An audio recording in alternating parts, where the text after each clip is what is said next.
Recently, I got my hands on Intel's Arc A380 GPU and thought some of you might be interested in my findings when it comes to emulation.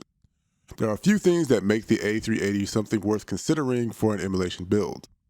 In the past, I've reviewed APUs like the 5600G, and while I did think it was a great option for building a budget emulation PC, the biggest thing it lacked was the ability to hit higher resolutions.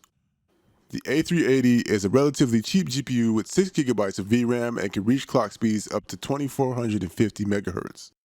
While constructing the build on PC Part Picker, I found that you can have a decent CPU-GPU combo build for around $500. The Asrock Intel Arc 380 is a low-profile GPU, which means it's great for small form factor builds.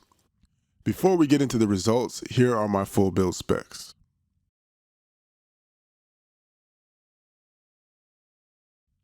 So let's start with the 5th generation of console games using the DuckStation, a PlayStation emulator. Once again, I went with Crash Team Racing using the 60 frames per second patch. This is definitely a big improvement over the 5600G, as I was able to use 4K resolution and turn on 8x MSAA, so already we're going to see the benefits of this dedicated GPU. Moving on to the Yabashin Shiro RetroArch core, I found that upscaling was possible at 720p. On to the 6th generation where I ran my tests on the PCSX2 PlayStation 2 emulator. Again, I went with black using the 60 frames per second patch, and this is another improvement. I did have to lower the resolution to 1440p, but used 16-time anisotropic filtering and FXAA as well.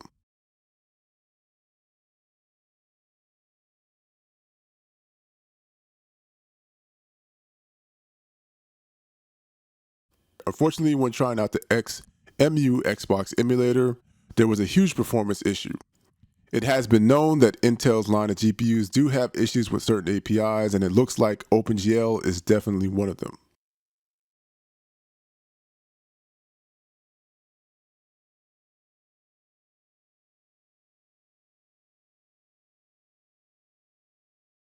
Next is Dolphin with GameCube games, and it looks like 4K is possible with 16 times anisotropic filtering and FXAA. I also tried using an HD texture pack for Soul Calibur 2, and the performance stayed the same.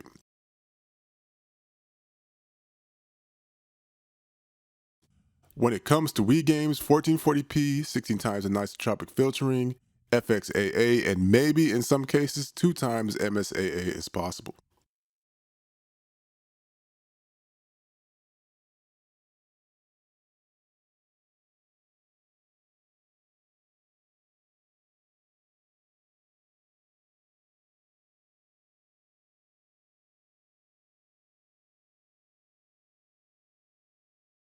Finally, we arrive at the 7th generation of consoles, starting off with the Cemu, the Wii U emulator.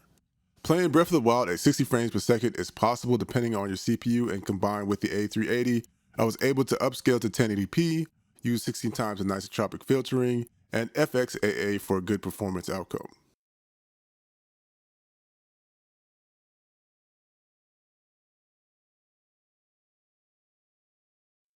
On to RPCS3, the PlayStation 3 emulator, where I found setting the resolution to 1080p and using FSR to upscale on a 1440p displayed resolution seemed to give the most satisfactory performance in most of the games I tested. 16 times anisotropic filtering is also possible as well. Lastly, I tested out Xenia Canary, the Xbox 360 emulator, and sad to say there are some performance problems. It looks like the A380 is also having an issue with the DirectX 12 API. I tried to go for 60 frames per second, but only managed 30 frames per second, so games are still playable, but chances for enhancements are looking like a no-go. I also noticed some strange artifacts that I did not see with my RTX 2060 as well. Overall, the A380 is not a bad video card, but I have reservations at the moment for making it a recommendation for a budget emulation PC build. While it seems to have great performance with emulators that take advantage of the Vulkan API, the same cannot be said for DirectX and OpenGL. If you're interested in doing Xbox 360 and Xbox emulation, then you definitely want to take this into consideration. Now, I will say that Intel has continued to improve the performance on OpenGL and DirectX APIs, so one can hope that the next drivers will make a big difference. I will definitely be testing again after each driver update, And if I see any major improvements, then I will do a follow-up video to let you know. For now, this is the Core, your entertainment techie, signing out.